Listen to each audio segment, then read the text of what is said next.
do have a purpose. We may not be perfect people. We may not have perfect situations, but we are still significant nonetheless.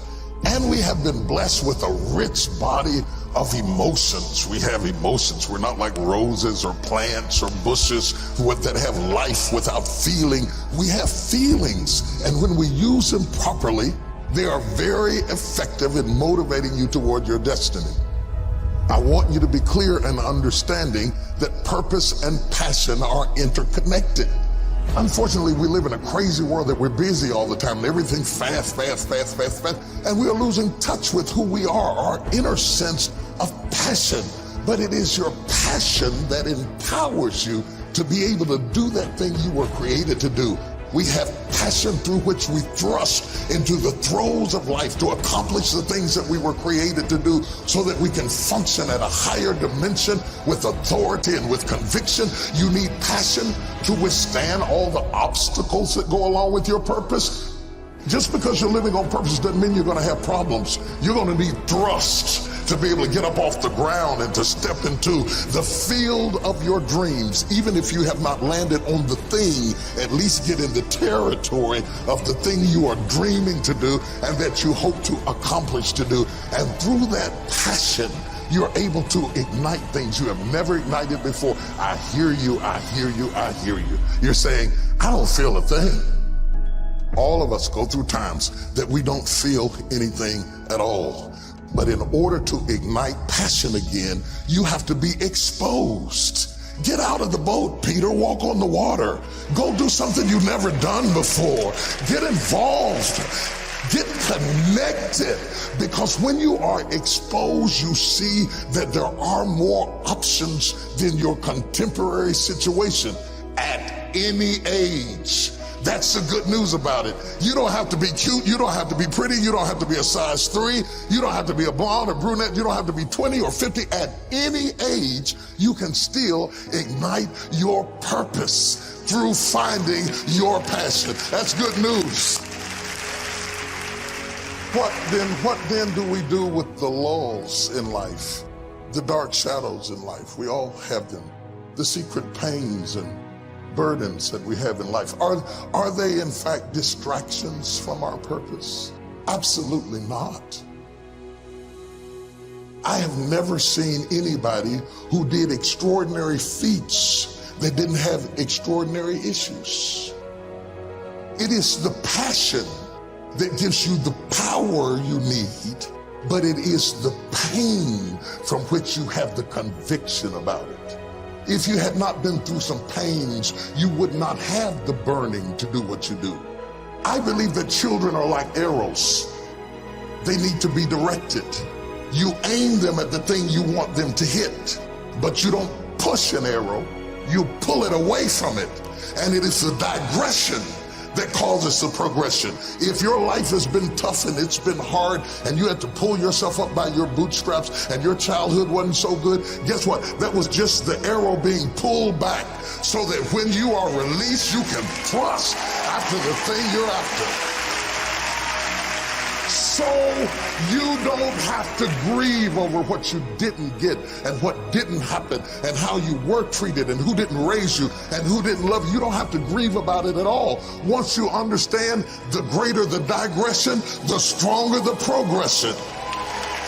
If Nelson Mandela had not been incarcerated, had not been mistreated, had not been ostracized, he would not have the passion to do what he does. If Oprah Winfrey had not gone through the things that she had gone through, she would not be so committed to making sure that everybody finds their purpose and finds their dream and everybody gets healed and everybody's okay. I'm telling you, what you think is working against you is actually working for you. My challenge in our generation is that gradually through entertainment, through television, through media, through every way possible, we are living in a generation of the dumbing down of ideas. Because we have traded effectiveness for busyness. Statistics say we are busier than any other generation we have seen in the last 300 to 400 years. We are so busy. We are busier than a one-arm wallpaper hanger. We're just busy We are just as busy as we can be, and we think because we're busy, we're effective. But I want you to challenge your schedule for a minute and ask yourself, are you really being effective? Or is your life cluttered with all kinds of stuff that demands you and drains you and taxes you and stops you from being your highest and best self? And are you substituting busyness and all the chaos that goes along with busyness from being effective? Let me tell you, a bunch of scientists got together, they began to do some research, and they begin to determine that 80% of the things we do are busy things that we do in an area that is not effective, that the average person only spends 20% of their time doing the thing that they are really gifted at, created at, passionate about, excited to do, and the rest of it is all the dismal, dumb stuff that we all have to do in order to survive. Just crazy stuff that we're doing. Wonder what would happen if we would go from doing 80% of things that are busy but not effective and 20% of the things that are really effective if we would switch those numbers around and only give 20% of our time to the things that we have to do and 80% of our time to the thing that we were created to do. Wonder what would happen to your life. Now think about it a minute. There's a lot of things you could take from me and I could make it. You could take my suit, I got another one. You could take my car, I could get another one. You could take my house, I could get another house. But when you take my time, you have taken something from me that is totally irreplaceable. We take all kind of classes from money management. We know how to manage our money. We know how to repair our houses. We're working on our hair and our bodies and all of this kind of stuff. We do everything except the most important thing is to value our time. It takes time to be creative. You were meant to be creative. You were created in the likeness and the image of a creator, and in that likeness and in that image, you have creativity. If you had time, you would be creative. But in the absence of time and with busyness and clutter and the phone ring, beep, beep, beep. You all got music playing on your phone, all kinds of stuff. And no matter what kind of song you put on it, after a while you hate to hear it, because every time you hear that sound, you know it's somebody else wanting something else from you that's taking you away from what you are gifted and created to do. This is a life class.